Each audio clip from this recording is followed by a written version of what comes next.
ইসলামী bank news top 10।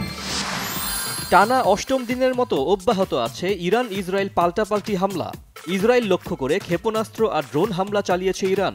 তেহরানে অবস্থিত ইরানের বিশেষ বাহিনীর সদর দপ্তরে হামলার দাবি করেছে ইসরায়েলের সেনা সদর। ইরানের বিরুদ্ধে সামরিক ব্যবস্থার বিষয়ে আগামী 2 সপ্তাহের মধ্যে সিদ্ধান্তের কথা জানিয়েছেন মার্কিন প্রেসিডেন্ট ডোনাল্ড ট্রাম্প। কূটনৈতিক সমাধানের ব্যাপারে আশাবাদী হোয়াইট হাউস। ভারতের পুশ ইন আন্তর্জাতিক আইনের চরম লঙ্ঘন। সরকারকে চাপে ফেলতেই এটি করা হচ্ছে বলে মনে করেন অবসরপ্রাপ্ত মেজর জেনারেল মুনিরুজ্জামান। জাতিসংঘের দৃষ্টি আকর্ষণের পরামর্শ ঢাকা বিশ্ববিদ্যালয়ের অধ্যাপক ডক্টর সাজ্জাদ সিদ্দিকীর। জাতীয় ঐকমত্য কমিশনের বৈঠকে রাষ্ট্রপতি নির্বাচন ও প্রধানমন্ত্রীর মেয়াদ সহ বিভিন্ন বিষয়ে আলোচনা। দুবারের পর এক মেয়াদে বিরতিতে প্রধানমন্ত্রী হতে পারবেন এক ব্যক্তি। কমিশনে অবস্থান জানালো বিএনপি।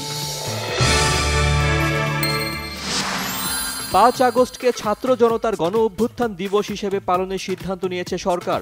ঘোষণা করা হতে পারে সাধারণ ছুটি, জানিয়েছেন প্রধান উপদেষ্টার প্রেস সচিব।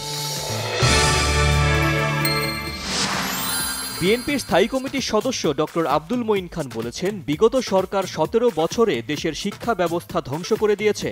গ্রামগঞ্জের স্কুল সরকারি হলেও শিক্ষক শিক্ষার্থীদের ক্লাস বিমুখ করে তোলা হয়েছিল।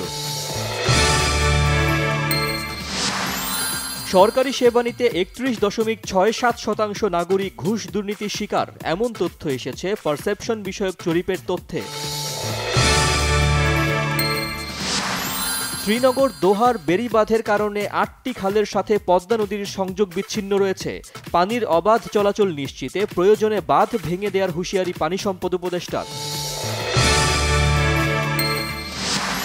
হাইব্রিড ধানের চাইতেও অধিক ফলনশীল প্রোটিন সমৃদ্ধ বীজ ধানের একটি প্রকরণের সফল পরীক্ষা সম্পন্ন হয়েছে ঠাকুরগাঁওয়ে।